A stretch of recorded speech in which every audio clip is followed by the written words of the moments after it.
Hello, my name is Stephanie, and I will be your host for Surviving Our Seasons. These conversations are heartfelt and honest, and I hope that they will inspire you when you may need to make a tough decision in a season of your life. I hope that you will sit back and enjoy Surviving Our Seasons.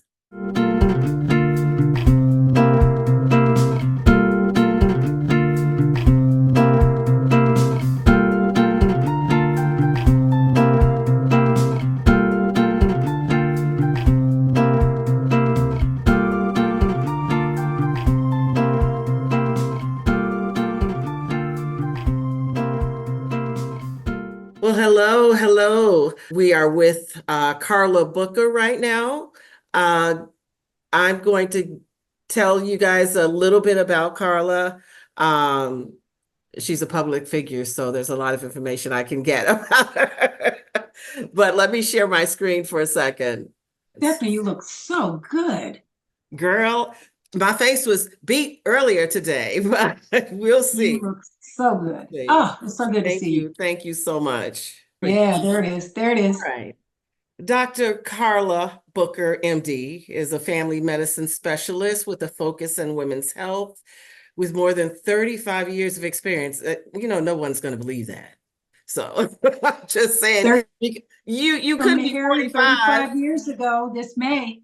Oh Yes, my ma'am. goodness. Yes, Wow. ma'am. Karla Booker is a researcher, an instructor, a mentor, an author, a chaplain, and a motivational speaker.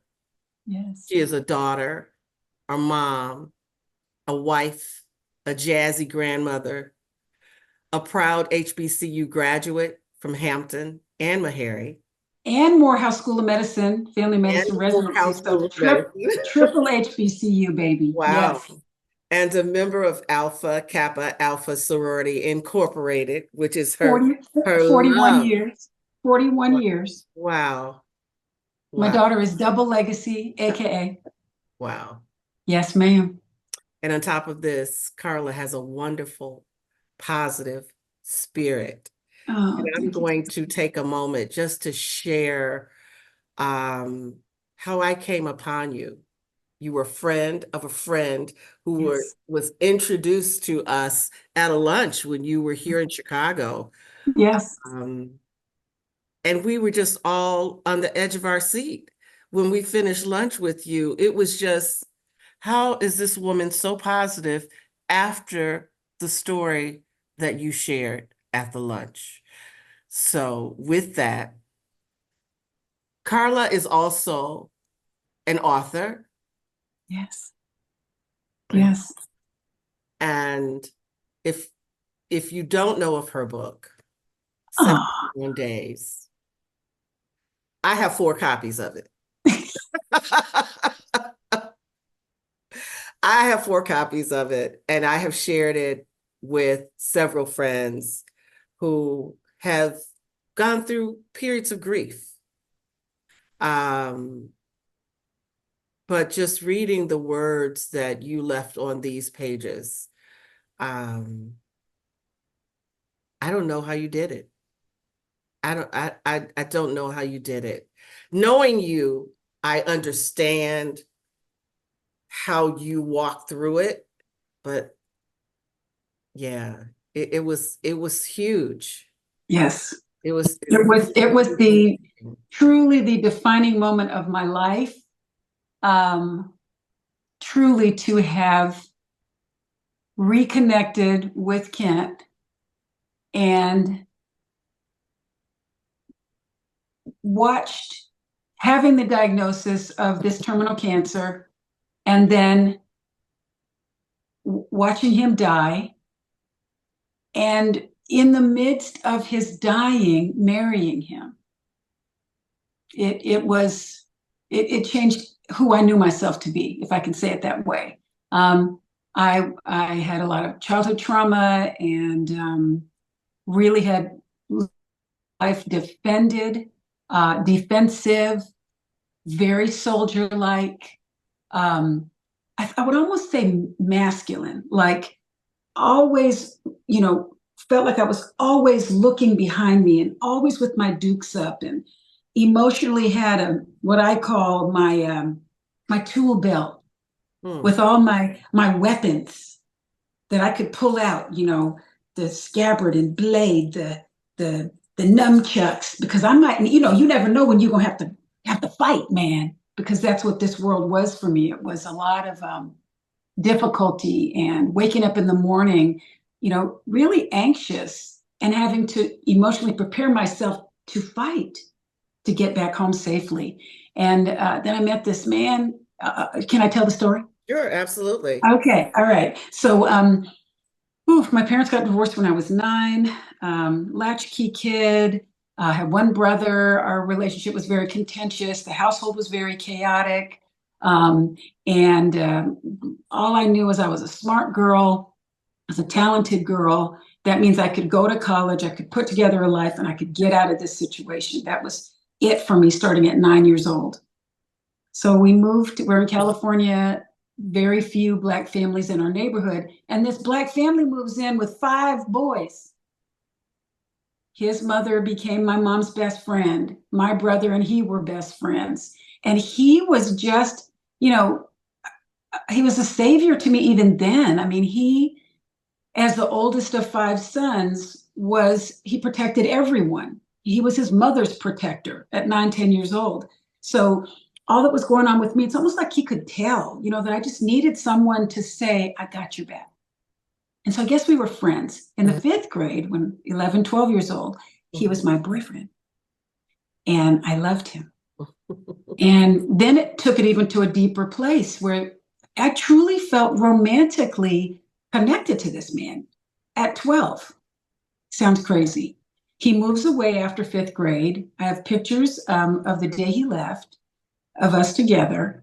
And then I saw him again our freshman year in college. I saw him in the summers. He moved to Richmond. My grandmother lived in Richmond. And I was just enthralled with him. I just thought he was the most handsome and the most charismatic, and he was so smart. I only got to see him for one day every summer, but it just kind of kept this little space in my heart like, oh my God, Kent Smith, wow. Just wow. Our freshman year, he was at Howard, I was at Hampton. We had our first sexual romantic tryst together, which still brings a little bit of a sweat to my brow. And I think at that point I was so intent on being a doctor that I didn't really see where husband and children was going to fit with that. And so I kind of pushed him off to the side. Mhm. I saw him on Facebook smoking his last cigarette, I say foreshadowing. And I posted, I said, how brave of you at 50 to quit, have quit smoking. And he said, oh, yeah, yeah, yeah. But listen, I saw your daughter just got married, and I'm sure you and your husband are really proud of her. And I said, oh, me and her dad are really proud of her, but we're not married. And he said, are you married to anyone? And I said, no. And he said, I'm on my way. I said, come on. And that started this really, I love the word groovy, like grooving, like in sync with. It started this really groovy connection with this man. I am extremely deep thinker. It's very hard for me to have superficial conversation. I make very poor small talk. I'm intense, and my husband says intrusive. I am remarried, and he went there with me. He went there with me every day, all day, just the depth of the human spirit. Both of us just really wanted to be there. Explain to me, what are you thinking? Why are you thinking it? I knew I was in love with him. I was going to visit a family member who was incarcerated, and taking me a while to go. And he said, always look at your intention. And I said, what do you mean? And he said, if you're not going for any reason except to say, I love you, if you're going because you feel obligated, if you're going because you hadn't been there, if you're going because you feel guilty, if you're going because you should, if you're going, not wanting to go, then don't go. Don't go. And I was like, what do you? He says, Karla, it's all about intention in life. Mm. I just had never had anyone talk to me that way. Totally in love. Hadn't seen him. Saw him, I think, a month later, and that was it. I was completely swept away. I'll say something interesting to you that really means something to me. When I saw him physically for the first time, there was not that chemical, physical, ooh, can't wait to kiss him. That wasn't there. And It was like when you guys were kids, or when we met for you the very connect? first time at 50, when I saw him. Now, don't forget, I am in love with him. We're on the phone, we're Skyping, he has my heart. But when I saw him for the first time, he's short. He wasn't my type, whatever that means. And I just remember feeling like, oh, a little disappointed. But girl, I looked away and he started talking, and I mean, just completely enraptured with this man. It was otherworldly. He wrote me this poem that talked about, that our love, there was never been a time when our love didn't exist, and there will never be a time when it doesn't. He talked about our love powering planets and all of this huge, big thinking stuff. I did not understand it. I thought it was very romantic, but I didn't understand it. He didn't even know he was sick, right? There was no illness when we met in July of 2013. Fast forward, we get engaged March of 2014. Fast forward, 6 months later, he moves from Richmond to Atlanta. The next day, left hand gets weak. He says, babe, I can't hold my coffee cup. Got him to the ER. Within 30 minutes, he texts me, calls me, babe, I'm bleeding in my brain. They're calling the neurosurgeons. I hightail it to Richmond. He's in Richmond. And I get off the plane, and there's all these texts about cancer. And I'm like, no, he had high blood pressure. This is a stroke. Strokes you can, recover from. And it ended up being an 8 centimeter tumor in lymph nodes in his chest, a quarter-size tumor at the top of his lung, and it was stage 4 lung cancer with brain metastasis. And he had And no idea. He had we no had no idea. symptoms, nothing, zero, not a cough. He had smoked for 30 years of his Yeah. life. That's why I said foreshadowing. The Mhm. first picture I saw of him on Facebook was him smoking his last cigarette. So we believe, of course, that the cancer was there when we met 18 months before, but there were no symptoms. At that point, there was no screening for lung cancer. Now there's a CT screen. If there was this screen that was covered by insurance and, shown to, increase life expectancy and, cure cancer and all that stuff, we would have gotten it, and we might have been able to remove that piece of the lung. But at that point, that wasn't, within a year, that became almost standard of care. But at the time that we met, it was not. So, I was just devastated. I just, I mean, I remember literally saying, Stephanie, to God, what do you think? This is a joke? This is my life. Haven't I been through enough? You give me this man who sees me so inherently, so clearly, connects with me on a deeper level than anyone ever has, and you take him from me? What are you thinking? So that's the story I told you, that when Yeah. we met that day at lunch, and um, putting my life back together has been glorious, absolutely glorious. I know that these sorts of things can derail someone in a way that they never get back on track. But I would say the goal is not to get back on track. The goal is to get in sync with the new track, even to believe that there is a new track, even to believe that God does love me, that the universe is conspiring in my favor. It took something. And I guess that's what surviving our Yeah. seasons is all Yeah. about. And when I talked to you about being a part of this conversation, and I told you that the title of the podcast is Surviving Our Seasons. And you said, surviving, what about thriving? And so your segment, I have given it the title, Thriving After Surviving. Oh, come Because on. that's I what you love it. did. That's what you I did. love it. I love it. Um, you, and I know that it took you some time. I know Yes. that you're a believer. I Yes. know that you try to guide your life as much as possible, believing in something bigger than yourself. and leaning on that for understanding. Um, but what you did in 71 days of marriage, and then after that, was Yeah. just heroic. Um, and yeah, when all of us, there were 5 of us at the luncheon along with you. And we went from that lunch. I went from that lunch thinking, I can learn so much from this woman.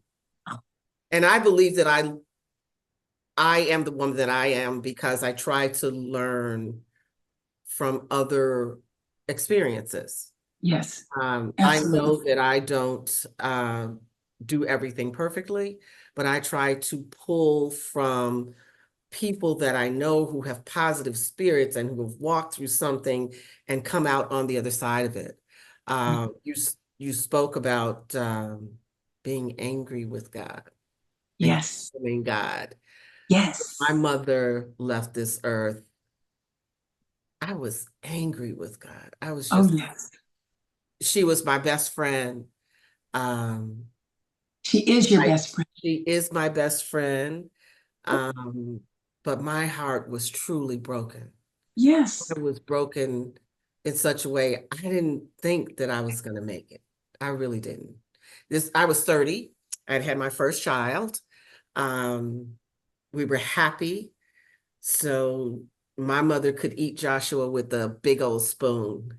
She loved him so much. And Loves him. Loves him. I have, Love.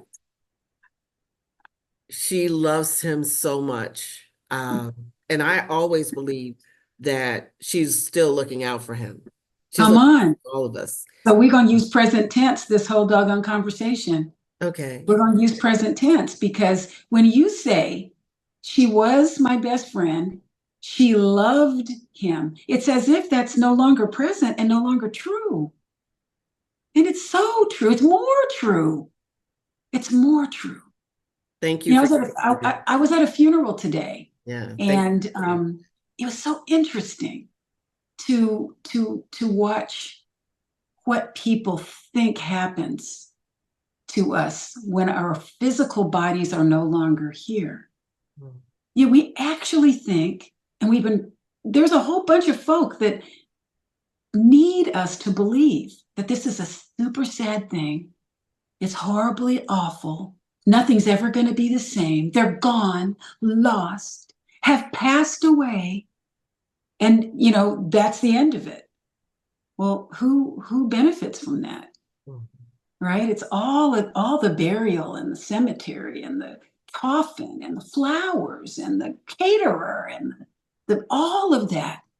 What if, and this is the premise of the book, Mhm. 71 Days, what if I can shift my perspective on what death is in such a way that the suffering is short and the survival and the thriving are forever? Because you're going to feel sad. Mhm. You're going to feel sad. That's a part of it. But then can I tweak it? Can I look at it differently? Can I say, my mother is my best friend? You said my mother left this earth when I was 30, and she is still my best friend. She is. And she still loves Joshua like she could eat him with a spoon. Because how could that ever end? Stephanie, it's interesting. Here's the thing. When we met, to me, I feel like I've known you all my life. We saw each other that one time. We've never seen each other again. That was what, 5 years ago? Wasn't I getting, it was Before my COVID. bachelorette week. I was getting ready Yes. to get married. Yes, you were going back for your wedding. That's right. It was my bachelorette weekend. And we coming up on 5 years in September. Okay. So we've never seen each other again in person. Yet every post you have on Facebook delights me. When we start talking about doing this, I felt like I know you like I know Karen, Yeah. who is our mutual Yeah, friend. Why? absolutely. Because what Kent said is true. Once I love you, there's never been a time when I didn't love you, and there will never be a time when I don't. This whole time thing, this 80 years of life thing we think Right. it's so freaking all powered and important. It's a snap of eternity's fingers. It's nothing. So what if I believe that this 80 years, 60, 100, whatever, however long you live, that is eternity? If I take away the definition of time, and that however long I'm here is just this sliver of time in the flesh. But there's never been a time where Stephanie and I didn't love each other, and there will never be a time when we don't. Then I don't have to, when Stephanie's body is no longer here, I'm just going to say it, when Stephanie dies and when Karla dies, we then transcend our bodies and we can love even bigger with even more power, with even more magnitude in a way that is even more significant than we even could when our bodies could actually touch one another. And we only did that one time for one Right. afternoon. Yes. And here we are forever bonded as sister friends, forever. I'm just saying. Thank you. Thank you. Thank you so much for that, because I absolutely do feel that. I absolutely do feel that. That one time that we were together, after that, I was like, I am going to connect with this woman and continue to have conversation with her and share her understanding about the word and about this feeling of love, that you can have so much love even when you're in pain, even when you're in pain. Even when. Well, one of the things in the book I said, and I thought about this today. Today was a hard day. Some things didn't go my way. And, I know that just because something doesn't feel good doesn't mean that it isn't good. And think of all the things we do, all the addictions we have. Mine has really been food. In order to go around and over and underneath that pain, that hurt, that bad feeling, we don't want to feel it. So we'll do anything to get around it. And doggone if that same lesson doesn't keep coming until I'm willing to confront it and walk through it. And then the faster I walk through it and let myself feel it, the faster I get on to the next lesson, the faster I get to thriving. But boy, boy, oh boy, will we sit there and, oh, no, no, I don't want to talk about it. The word death, I don't want to talk about it. And in the not talking about it, we don't have insurance. We haven't made plans. We don't know the password to our husband's phone. We don't know where the stuff is. We don't know what the life insurance policy is. We won't talk about these things because we're afraid of the word death. Mhm. Yeah. That is one thing that I do have discussions periodically with my sons. So Joshua was 4 months old when my mom passed away, and then we buried mom. 2 months later, I was pregnant again Oh, with Christopher. So they're only 13 months apart. wow. And when Christopher was born and I had a C-section, and the doctors picked him up and they showed him to me, I was like, oh my God, he has my mother's face. There it is. He has my mother's face. She is all over him. She is all Yeah, over him. of course. Of course she is. Of Yes. course she is. To this day, To she's this all. day. Absolutely. Absolutely. But we talk a lot about um, death. We do, because it's going to happen. There are four of us, me, Charles, Joshua, and Christopher. It's going to happen. It's going to happen to one of us, to all of us at some point. So we do try to absolutely prepare life after that Mhm, for each of us. Um, the fact that you mentioned that a lot of people just don't plan.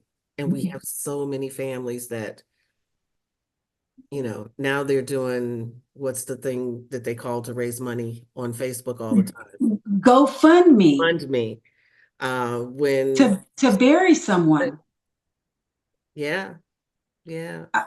I you know, That's a I lot, because as a culture, there's so many of us that don't have financial literacy, and we don't create wealth that can be passed on.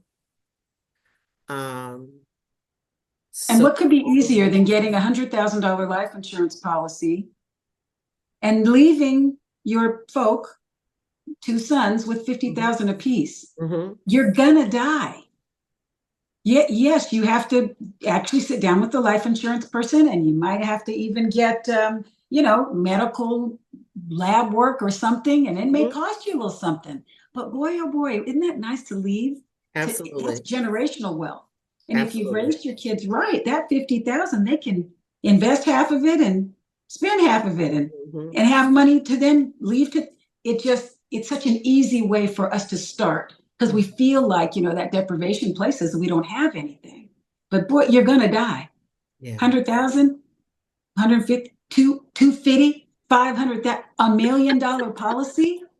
How much will it cost?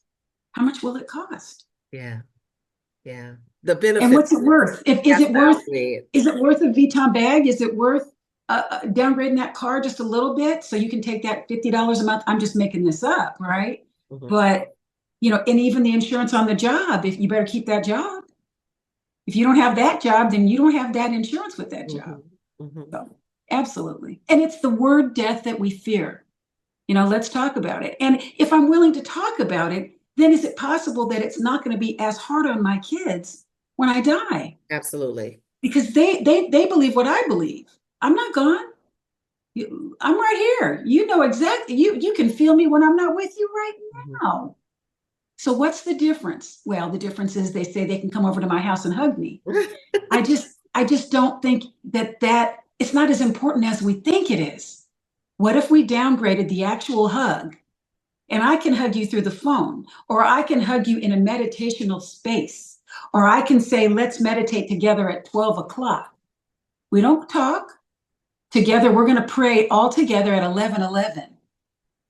We're connecting with one another in a spiritual way and practicing doing that now so that when my kids, my grandkids need grandmommy, they're going to know they can sit quietly and they can connect with me anytime they want. I'm bigger than I could ever be here because I'm going to be wherever they need me to be, whenever they need me to be there. That's what I believe. Mhm. That's what I believe. I think cemeteries, the most beautiful green grass and plastic flowers, and, you know, it's the most beautiful land with a bunch of bones Mhm. and scary. Let it get dark. You want to drive through there? No, I don't not really. want and I don't want anybody thinking they need to come visit me because I'm not there. That's my flesh. And it's to me not as important as we've made it out to be. This is a carcass with which I have lunch with Stephanie and we change the world. That's the only reason that there's flesh. My connection with you, Stephanie, is spiritual and always has been before we even met. That- that's a wonderful thought. Do you Oh, think because you are a doctor, you have a the benefit of this higher education, um, how do you think women who, not just women, but people who find themselves in a grieving period, how what could you suggest that they connect to in order to come through that?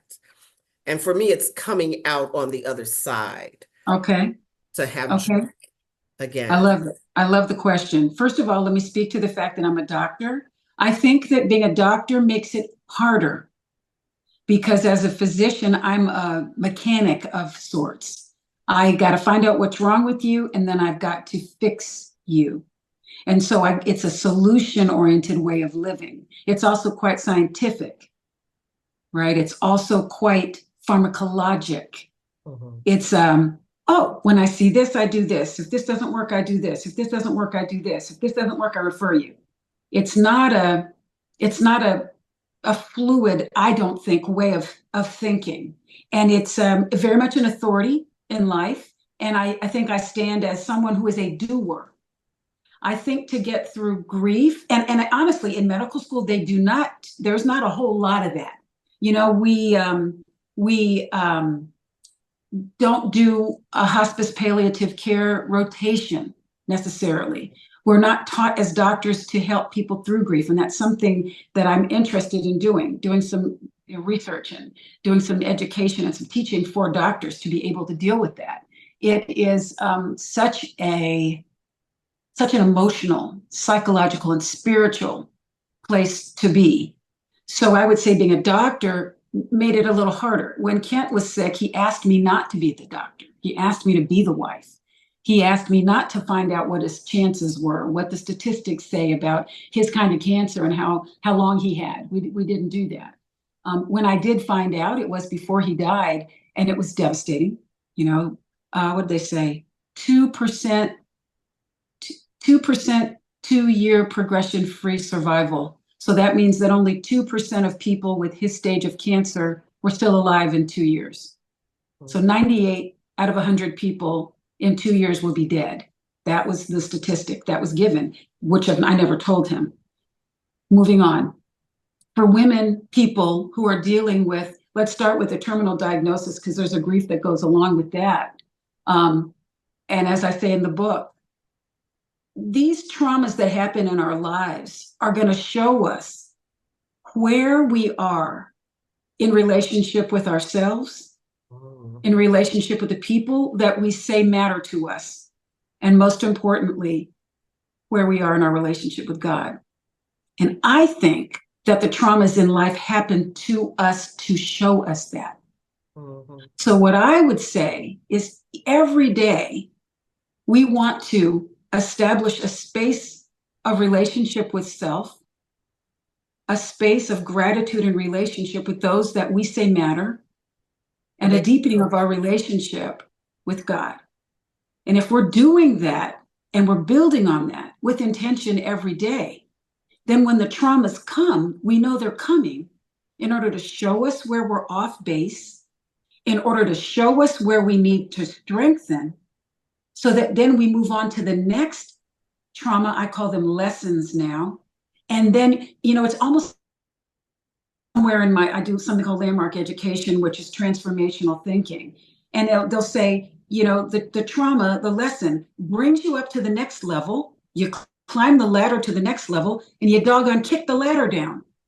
You never go back. We think that, oh no, I'm going back. You never go back. You never go back. You go forward. It's always forward. Even when you say you're doing nothing, there's a lesson to be learned in the doing nothing. We go to that next level, we kick the ladder down, and now we start to climb again. We get to the next level, and we kick that ladder down as well. So I got to really see the traumas, the hurts, the hard times, the when I don't get my way times in life as a lesson and an opportunity to strengthen my relationship with self, those that I say matter, and my relationship with God. So when the trauma happens, the terminal cancer, the death happens, it's going to be self-care, self-care, self-care, self-care, self-care. And I'm telling you, you're going to feel so selfish that you're not going to be able to stand yourself. But self-care, self-care, self-care, self-care, self-care. People are going to say, oh, you need to get up and get out. They don't know what you need. What I would say that you say to them is, please ask me what I need. Ask me what I need. Don't tell me what I need. And you can say it real cute with the high-pitched voice. Oh, can you ask me what I need rather than tell me what you think I need? And then they're going to ask you, oh, I'm sorry, what do you need? And you're going to say, I don't know, but thank you for asking me. Yes. Yes. So that's the first part.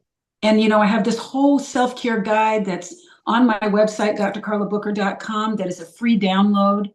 That self-care guide can be for you at any point in your life for anything. You lost your job, God forbid, or you didn't get the promotion, God forbid. Anytime that life doesn't go the way you think it should go and you find yourself at the bottom of a carton of ice cream, or you find yourself binging a show, or you find yourself, just detaching from life, it's really going to be about the self-care, about that internal conversation you're having with yourself.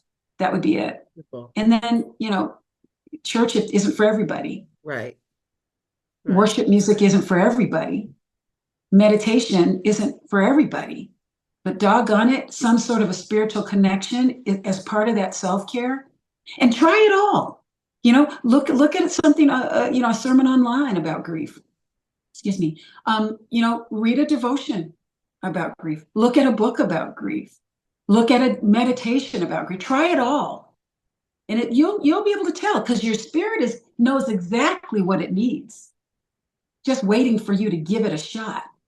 And the giving it a shot is sometimes at the bottom of a barrel of ice cream until it isn't. Mhm. Mhm. That's wonderful. That's wonderful thought. That's wonderful food to chew on. No pun. But I think these are practices everyone can approach Yes. to move forward, Yes. and to absolutely prioritize what they need to heal. I'm going to reflect again. When my mother passed away, I remember so many people saying, oh, I know how you feel. I know how you feel. And I was thinking to myself in moments that I would have quiet, there's no way you know how I feel, mainly because you didn't ask me. But there's an assumption that people make when other people are sad. Um, And why do they do that? Because they're so uncomfortable with your sadness. Sadness. Yes. They personally are uncomfortable and they want you to stop. Mhm. Stop being sad. Let me give you a solution to your sadness Mhm. rather than sitting with you in it. Asking One you, person that, how do you feel? yeah, the one person that I did know knew how I felt was my husband, Mm, because he had lost his mom when he was 11. mm. So when he would hold me, he wouldn't have to say, I know how you felt, because I knew how he felt about this moment. My mother loved him sometimes more than she loved me, but no, not really. But But I understand. I mean, she was very fond of the him. man who has Absolutely. married your daughter, oh my gosh, she asked about my husband before she asked about me Mm-hmm. Mm-hmm. because she knows that he is pivotal in my well-being, and he's chosen Mm-hmm. this. He's chosen to love me and to care for me. And what mother wouldn't adore the man that takes on her daughter Yeah. for real and for real? Yeah. I want to say this too. A man whose mother dies when he's a child, the woman that he marries fills such a huge space I did. for him. So God bless you. Yeah. God bless you that that he, there's a healing that came for him when he met you. And that healing that you provided for him became the arms that surrounded you that knew exactly how you felt without having to speak. That you see the universe in that? I do. I do. Goodness I did gracious. feel that way though when um I learned it, and I learned that very early on. The things that he missed during those years, um, of Oh, becoming the grown-up that he would become. Um, and his father did a miraculous job. My father-in-law was a dear, sweet man. oh, Never remarried in all mm, those years. Raised three children, three wonderful children. Charles is the middle child. I'm the middle child. mm. Um, and 30, how many years have we been married? 37 this year. Sounds Um, like a long time, right? yeah. But 50. how about when you were born and he was born, he was already your husband? How about before you were conceived and he was conceived? He was already your husband. How about before you all were ever conceived, you were already the parents of those children? Woo! You understand what I'm saying? Yes. Like the bigness of it. Like we think it's all coincidence. No, there was a healing that Charles was going to get already predestined. And God was going, ooh, they're going to meet tomorrow. And then, Mm. ooh, they're going to make babies 13 months apart. And, ooh, he's going to have his arms around her when her mother dies. Ooh, ooh. Wow. It all planned out. I got that all. Wow. What about that? What about if that's the conversation we had with our children their whole life? Listen, you were planned before I was even born. So don't worry about death. We transcend death. Our love existed before. Our love powers the planets Mm. and always will. Don't you worry about when I'm dead, when my body's not here anymore, I'm even bigger than I am now. And look how important I am to you. What if that was the way we raised our children? Oh, don't worry about death. People die and we have a party. We raise our children. Don't be sad because I'm going to be even bigger. I'm everywhere. Hey, when you see that flower right there, that's my favorite flower. That's me. Oh, when you see the Wow. color purple, that's me. Oh, when you hear that song, that's me. Mm. Oh, so they're looking. They're not afraid. What if that's the way we talked about this scary thing called death? Wow. What if that's the conversation we had? What if that's the way we raised our children? Hmm. Now there's something for you to just think about because I mean there are so many moments where I see my mother in so many things. It was like, yeah, that was my mom's word. That was my mom's song. And I'm not saying that it's not okay to be sad. It's okay. But you know what? It's okay till it's not okay anymore. It's not supposed to completely derail your life. Mhm. It's not supposed to. God says we're here to live a life overflowing and abundant, Wow. overflowing and abundant. So there's a time, I say, how about 71 days? How about you let yourself be sad for 71 days? And you do work during the 71 days as much as you want to, knowing that at that 71st day, okay, now let's go. But how do I prepare myself for that? And don't forget, then we talk about all this stuff that all the social mores and all the morality around it. Oh, I can't date anyone because that would be disrespectful. It's only been a year. What will my children think what will my children if I told them I'm dating? Or my friends who say, how many men become widows? They're married within a year.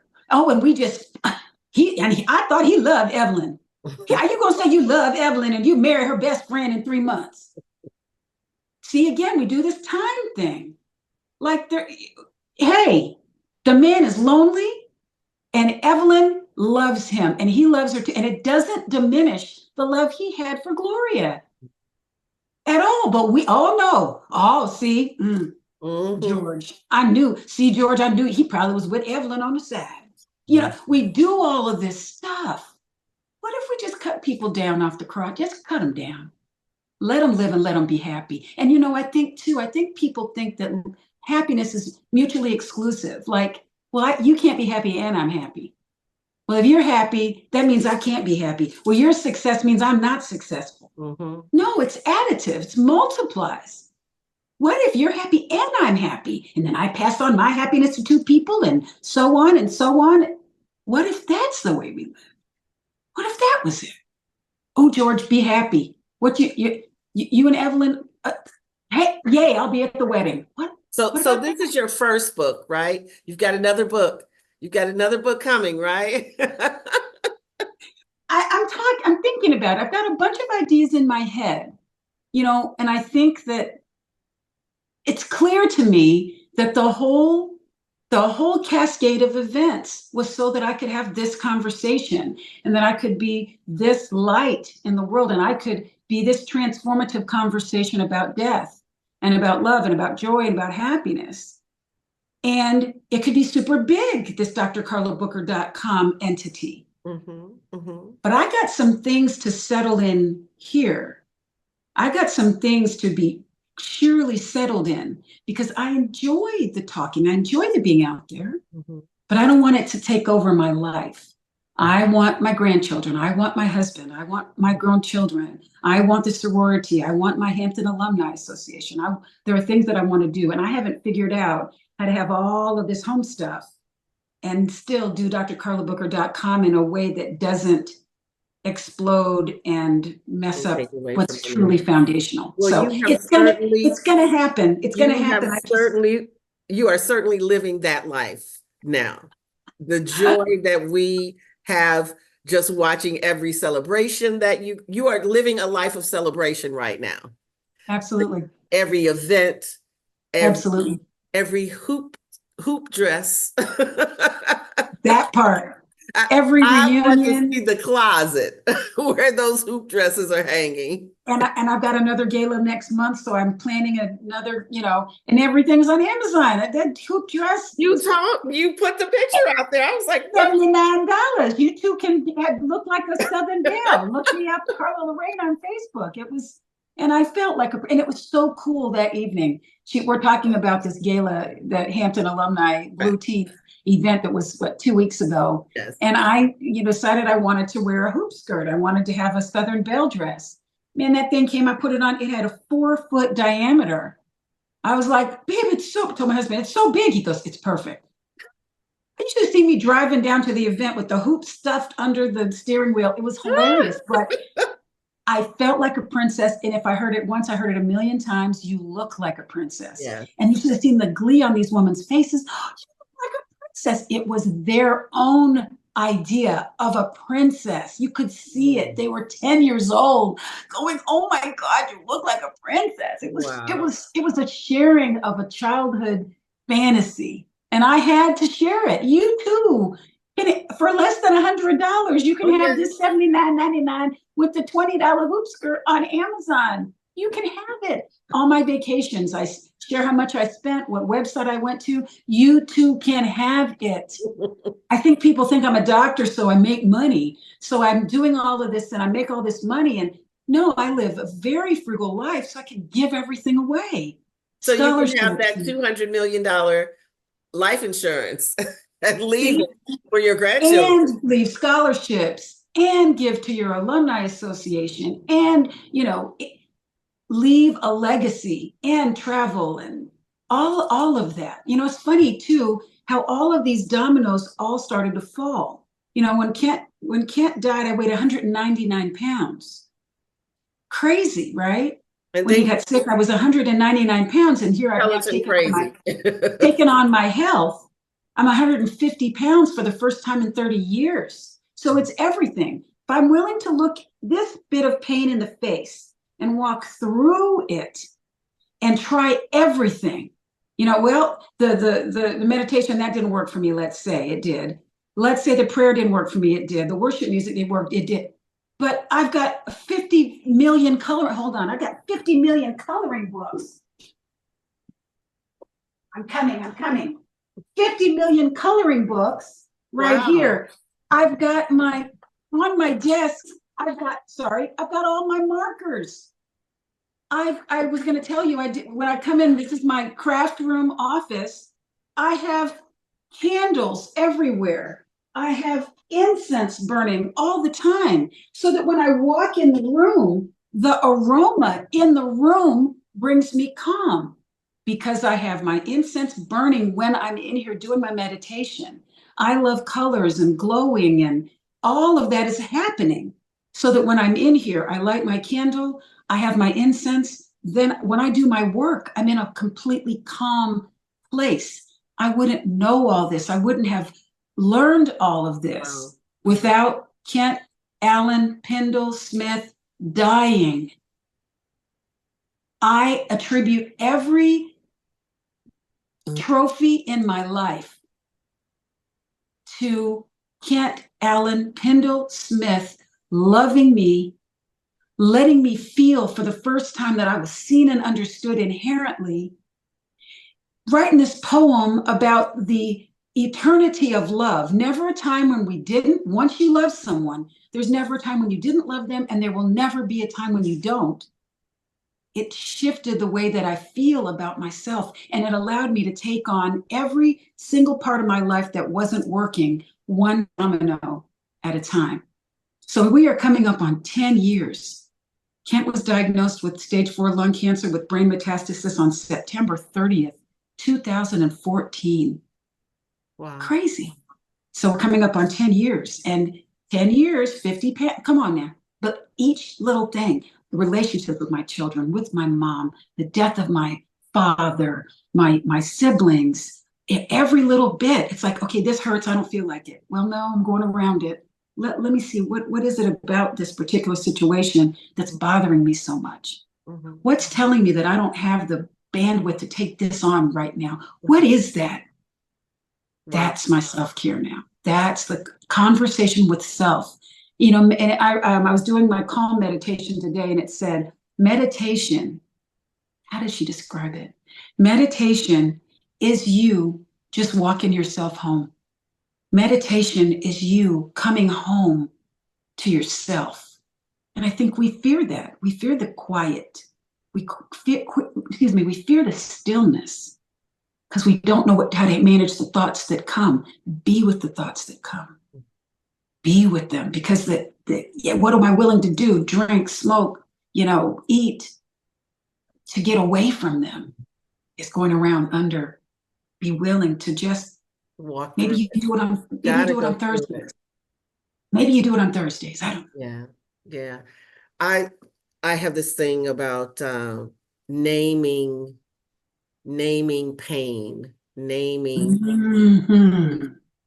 giving it a name so that I can see what it looks like and put it somewhere See and that? deal with it when I need to deal with it. But sometimes I See just that? need to name it so that I can see what shape it is, what color it is, and I can get back to it because there's still life to go through, even though you have this thing that you feel. Okay, I feel that. And that's what I believe I've given to my sons the Mhm. ability to give it a name. You got to give it a Mhm. name. Mhm. Even when you're angry, give it a name. Okay, Mhm. you can be angry about that, but we still got to get these things done. You can come back to it. I validate that you are angry. Give it a name. Tell me what color it is. We'll come back to it. But if you don't identify it, you stay with it and you can't get past it and you can't get through it because you stuck. You Well, and it's stuck. back there. It's back there bothering you, and then you have to, eat the pint of ice cream. Mm-hmm. I'm always going to go to food because, now I ask myself, okay, now I just got home from work and it's 12 o'clock at night. I'm not hungry. Why? Why do I want to eat this handful of cashews? Now, and I can do cashews. I'm diabetic. It doesn't. Here's my little thingy. It, Mm-hmm. it doesn't raise my blood sugar. I know that a handful is 150 calories because I do intentional eating now. And then if I could stop and ask myself, okay, what are you feeling? Well, it was a tough shift. Somebody, was sick. I didn't like the way that I talked to the nurses, or I didn't like the way they talked to me, or, Mm-hmm. okay, now do you really want the cashews? And if my answer is yes, and I have had a conversation with myself about what I'm feeling, sometimes I give it to myself. And sometimes I say, no, do those 150 calories tomorrow and go to bed. Mm-hmm. Most of the time, I give myself 150 calories of cashews, but I have to ask myself what's going on. Yeah. I don't get to be afraid of it and just numb with the cashews. I know I'm not hungry. Why am I wanting to eat this? Yes, it will taste good in my mouth and I will feel good for 5 seconds. What am I trying to deal with? Okay. And then once I, like I said, have named it and I want to eat 150 calories of cashews, then I do. Now, ice cream is a whole nother thing. Ice cream, I have to really talk myself out of because I know that I'm diabetic. So I know that sugar is poison for me. Mm-hmm. If I'm eating ice cream, something is really going on. Really, really, really. And I will talk myself out of it. Can't remember the last time I had ice cream. Well, I love lemon sorbet, so every now and then I do sneak a little bit. And But having it every now and again is the way it's meant to be. Mhm. All sugar is meant to be the way we had it when we were little, you and I. My grandparents took us to Dairy Queen once in the summer. My grandfather made homemade peach ice cream once in the summer. When Wow. McDonald's was down the street, we went once, one time. Remember when your school lunch used to be meatloaf, mashed potatoes, and green beans? Hmm. That was your lunch at school. Nuggets, French fries, and French an fries apple comes with everything. Everything. Why? at school because they want the kids to eat. It's anyway. I'm sure you'll edit this out, but I'm just saying, Hmm. when you are numbing, get that you're numbing. I love it. Name it. You don't Name. have to deal with it right now, but at least acknowledge it. You're angry. Anger is a secondary emotion. So your feelings were hurt. You feel like someone did you a dirty turn. It wasn't fair. Okay, and then we'll talk about it later. But you gotta get Hmm. what are you feeling? And the fact that you're raising Black men to have those conversations with themselves, Hmm. their wives will thank you, their children will thank you, your grandchildren will thank you by Yeah. the way they live their lives because of the willingness to sit with your kids while they're dealing with their big Absolutely. emotions. And give them language. Give them words to use to say how they are handling something. Um, yeah, we already know that there are so many young people these days that just don't have the words to express anger or hurt or pain. And so their actions generally explain what's going on. But Uh, if you're a parent who isn't self actualized and a parent that's not having those conversations with yourself, you for doggone sure don't want to hear it from your teenager or mhm. your 6 year old or your 3 year old. Why? Why? That's my grandson. Why, grandmommy? Why? I have to actually come up with why. Well, grandma, baby, you can't knock on the aquarium because that hurts the fish's ears. He says, he looks at the fish. Fish don't have ears. Okay. Well, they don't like it when you do that. Okay. But They're right, if you're shaped not a differently than our ears, but right, but if they right, hear if I'm something, not a they feel parent, the waves. right, if I'm not a parent who can handle my own emotion, it's very hard to create a space for my children. Mhm, And yeah, it took my kids till they were grown until I could handle it. mhm. And now they can do it and they can share it and they can tell me stuff that I don't want to hear. And it still hurts my feelings, but it's part of the growth of the relationship. And Absolutely. I've got to believe that the relationship can handle it because we've loved each other since the beginning of time and our love powers planets. Wow.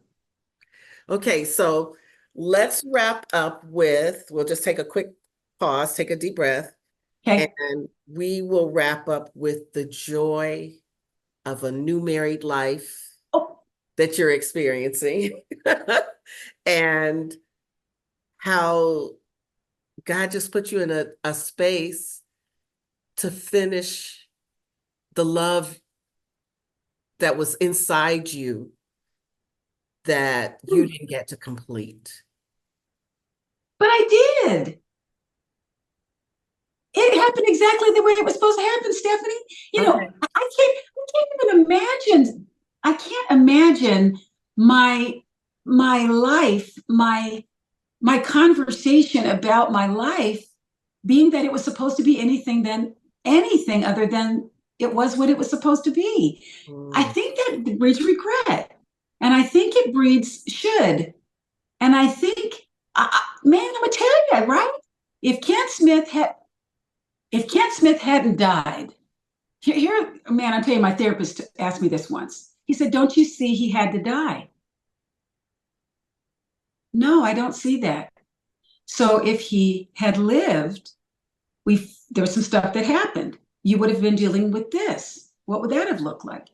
If he had survived after chemo and radiation with dementia of a 90-year-old, what would that have looked like? Mm. What would that have looked like? So if you could choose that he has cancer, you're not going to have the man that you were in love with the year before. If he had survived, oh my gosh, we would be married and he'd have dementia. And I'd be telling you, this is how you are married to a person with dementia. But he died. And on the other side of his death, the creation of this mushroom cloud of joy that I have shared, all over the world, the Haagen-Dazs and all that we did out after he died. So you see how he's alive right now in this conversation. So I would say it was absolutely complete. And I talk to him whenever I want to. And my husband, my now husband, is the one who told me I had to write the book. Because my husband loves Kent Smith as much as I love him. Because he knows I wouldn't be the wife and the woman and the friend and the confidant and the partner for him that I am if Kent hadn't died. If Kent hadn't died, I wouldn't even know him. Mm-hmm.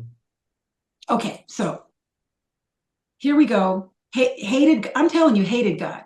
And let me tell you, when y'all feel anger for God, don't think he doesn't know. Mm-hmm. Tell him, God, I'm so freaking pissed off at you right now. What are you thinking? Why are you doing this to me? Say it, because it's going to get said somewhere. You're going to kick the dog or your husband or there's somebody at work or something. Talk to him. Tell him the truth he already knows.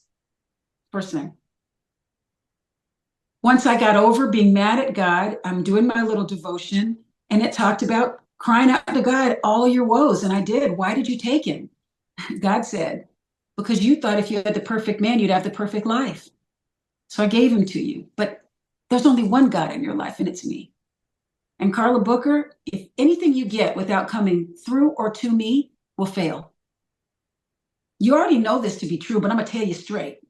Anything you try for without coming through or to me will fail you because you're doing it on your own steam. And that's never going to work. Okay, so God says, date me.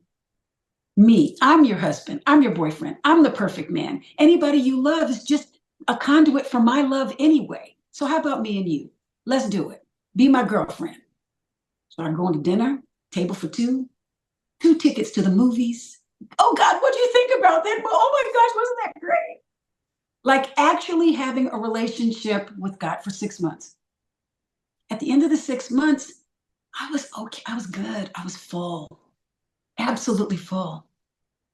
Hanging out with sorority sisters one night, this tall drink of water comes in the door. We come in at the same time. And it's so funny. If I had been on time when my sorority sister came to pick me up and he hadn't been too cheap to get valet parking, we wouldn't have even entered the place at the same time.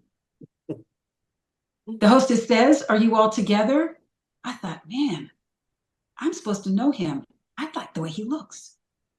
Gray goatee, tall and slender, looked healthy. That's what I asked people when I first dated him.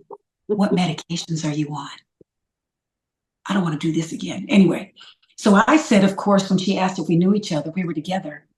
I said, yes. He said, no, I don't know her. By the end of the evening, he came by me, walked past me. He said he'd watch me the rest of the night because that was a cute flirtation, he said. And I tapped him on the shoulder as he walked by at the end of the evening. And I said, excuse me, I don't appreciate you fronting me off to the hostess when we first came in. And he laughed and sat down next to me, talked for an hour, got my phone number, went to dinner the next day, asked me to be his girlfriend 12 days later. He promised me that we would be engaged by the 2-year anniversary of the day we met, August 11th. We were in Cartagena. It wasn't the 11th, so I thought, proposed to me on the 12th, under the stars. My late husband's name is Kent Smith. My current husband's name is Kenneth Strickland. People sent me cards, and I have things engraved that say Karla and Ken from when Kent was sick and died. They thought his name was Ken. I married a man 2 years later named Ken. They couldn't be more different. Kent fed me spiritually from the inside. Externally, the support and the dependability, the safety. Because God's got the spiritual part. And I try to make that man meditate with me. I swear to God I do. It is not his strength nor his bandwidth. And God has to remind me that's not his strength or his bandwidth. And it's also not the reason he's in your life. Mm. He is the husband I am intended to be with until the day I die. He has provided a structure, a masculine presence and strength in my life that I've never had. He provides the structure of marriage that my children get to see. My grandsons watch granddaddy, who is quiet natured, who sits to the side while grandma's just tickety talking all over the place. But he's watching and he's protecting and he's hovering. It's the most beautiful thing in the world. And I still do try to get him to meditate with me every now. It's wonderful. It's miraculous. It is. It is. And it's just been a wonderful blessing to watch you grow over these 5 years that I've known you. You know, every good thing that you post, every positive experience that you have, know that people are learning from those words and how you embrace the blessings that have been part of your life. They never seem that you are flaunting any of it. It's Thank just you for saying that. Thank you for saying that, because I always worry, it's why I think I keep it humble. I will share every secret I have. I want everyone to have this kind of joy. And all my days aren't good, and I post those too. I post the hard days and the tough days too, because I know that in the sharing of that and talking about, growing past pain and pain as lessons, I need people to know that I still hurt. There's still hard days, and I know that I can have what it takes to get through it, because my God is conspiring in my favor. And that pain is a lesson for me to look and see God, self, relationships with those I say matter to me. And that's what I'd leave you with. Self, those that matter, God, those relationships are what's going to bring me forward and push me through and have me surviving my seasons. Well, thank you so much, Karla. Thank you so much. Thank you for your full day of commitments today and still joining us. I can't wait to read the next book. And when you and I get together, I'm going to get you to sign all the books. I got you. And don't forget Dr. Karla Booker with a K, DrKarlaBooker.com for the self-care guide. Right. 71 days, the number 71, or Karla Booker as the author on Amazon. And I narrated the audiobook, which I think is only $6.99 for a while. So it's about 2 hours of a listen. Go for it. Go for it. Go for it. Go for it. And I'm here. Karla Lorraine on Facebook. Friend me, DM me, message me, whatever you need. I'm here for it. I'm here for it, and I'm here for you. Wonderful. Thank you so much. Thanks again for joining us on Surviving Our Seasons. Good night. Good night, darling.